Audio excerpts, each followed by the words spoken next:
El 2 de diciembre de 1805 se libró una de las batallas más importantes del siglo XIX, la batalla que dio la hegemonía durante unos años al emperador Napoleón Bonaparte. Pero en esa batalla se dilucidaron muchísimas cuestiones. ¿Cómo sería la política a partir de entonces? ¿Cómo sería o cómo se plantearía la estrategia a partir de entonces? En esa batalla participaron 3 emperadores, por eso pasó a la historia como la batalla de los 3 emperadores. De un lado, el emperador ruso. Ahí estaba el zar Alejandro I. También estaba el emperador austriaco, Francisco I. Francisco II, si entendemos que era emperador del Sacro Imperio Romano. Y por supuesto, el novísimo emperador Napoleón I, Napoleón Bonaparte. Autoproclamado emperador, un año antes, el 2 de diciembre de 1804.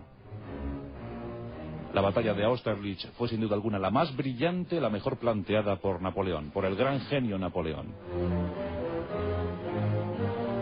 Antes de Austerlitz, todos le temían. Después de Austerlitz, le temían y le respetaban. Esta noche, acompáñenme a uno de los pasajes más emocionantes de la historia del siglo XIX. La campaña de Austerlitz, la Grande Armée d'Allemagne, la Gran Armada Alemana, así es como se llamó esa empresa, y esa culminación en Austerlitz. Por tanto, bueno será que nos ubiquemos en la historia.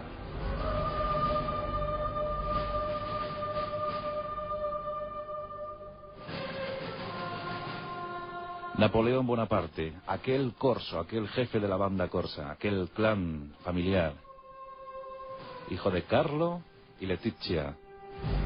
No podían imaginar estos pequeños burgueses de Córcega que de sus 8 hijos, de los 8 que llegaron adultos, 3 serían reyes, una sería reina y otro, por supuesto, emperador.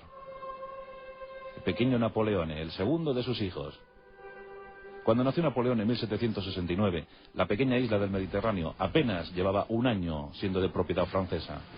Hasta entonces lo había sido de propiedad italiana.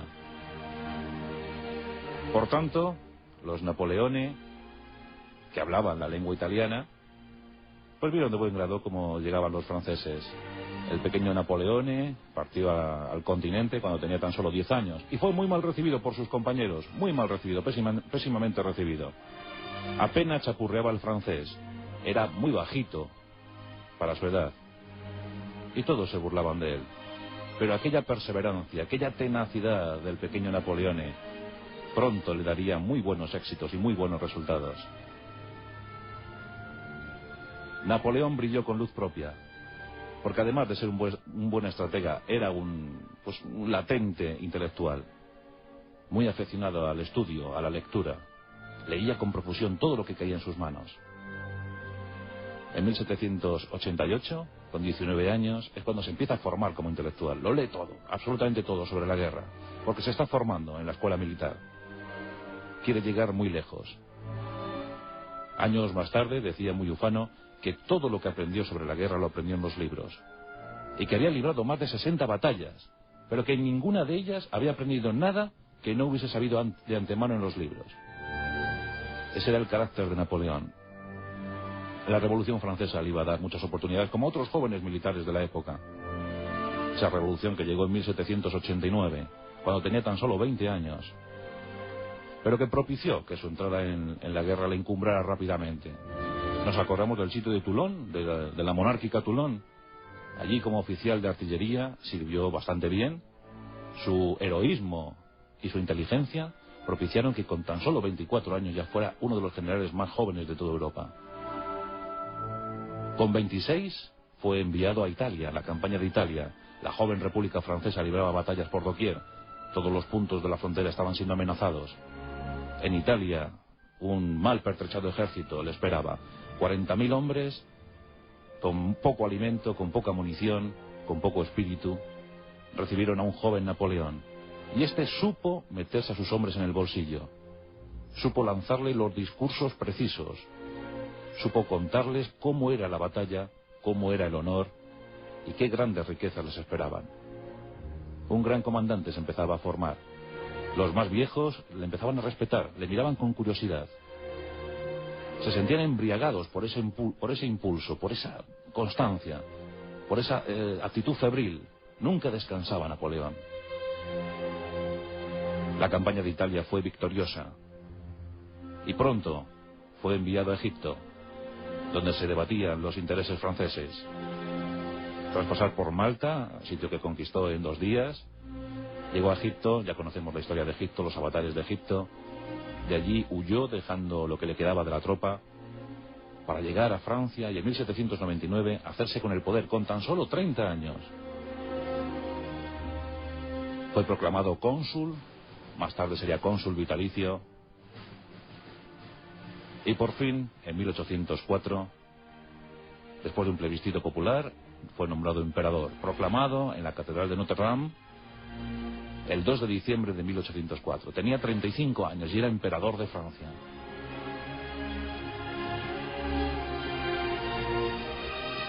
Antes, las circunstancias europeas habían generado muchísimas guerras, muchísimos enfrentamientos, pero habían llegado tratados de paz como el de Amiens.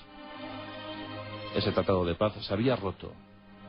Se había roto porque los ingleses sabían perfectamente lo que estaba preparando Napoleón, y esto no era más que la invasión de su isla, la invasión de Gran Bretaña.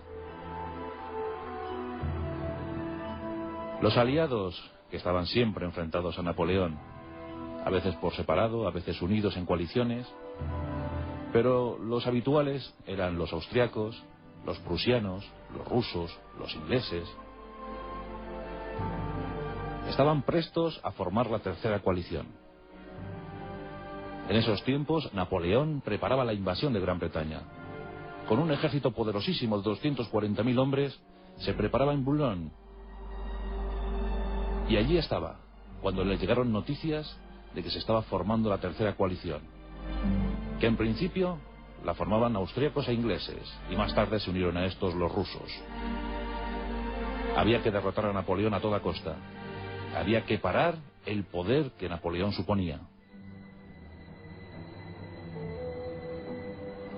Napoleón siempre ágil en movimientos, siempre adelantándose a sus enemigos, perfecto conocedor del campo de batalla, perfecto conocedor de la topografía, de los mapas. Dicen que su poder era casi sobrenatural, que llegaba a pensar, llegaba a intuir el movimiento de su enemigo días antes. Napoleón decide actuar. Napoleón se mostraba temeroso ante la posibilidad de que los prusianos se incorporaran a la tercera coalición, a la tercera alianza. Los prusianos contaban con un ejército poderosísimo de 200.000 hombres. Como siempre, Napoleón estaba en inferioridad numérica, pero tenía una gran baza a su favor, y era la situación, la disposición de su ejército. En 1800 se habían confeccionado los famosos cuerpos de ejército napoleónicos. El cuerpo de ejército era una formación intensísima, porque suponía un mini ejército en sí. Un cuerpo de ejército podía estar formado entre los 10.000 y los 40.000 hombres. Y sus mariscales, los 18 famosos mariscales de Napoleón, nombrados en 1804, aquellos 18 mariscales sabían perfectamente cómo quería hacer su emperador. Y maniobraban con esos cuerpos de ejército. Ahí estaba Soult. Soult, considerado por todos como el gran maniobrero de Europa, el gran estratega de Europa. El cuerpo de ejército que gobernaba Soult estaba conformado por 40.000 hombres. Bueno, pues esos cuerpos de ejército tenían todo lo que debía tener un ejército de la época: caballería, artillería, infantería. Y estaban muy bien conectados entre sí estos cuerpos de ejército. Tan solo distaban unos de otros una jornada de distancia, una jornada a caballo. Eso les permitía moverse por el territorio con absoluta libertad y sabiendo perfectamente que sus espaldas estaban cubiertas. Ahí radicaba la gran eficacia de los movimientos de los ejércitos de Napoleón. De eso se valió durante 20 años para someter a Europa a su poder. Recordamos que estaba en Boulogne preparando la invasión de Gran Bretaña, cuando le llegan noticias. Los austriacos se están movilizando. Los rusos, una vez unidos a la coalición, también se estaban movilizando. En Rusia estaba el zar Alejandro I. En Austria, el emperador Francisco I.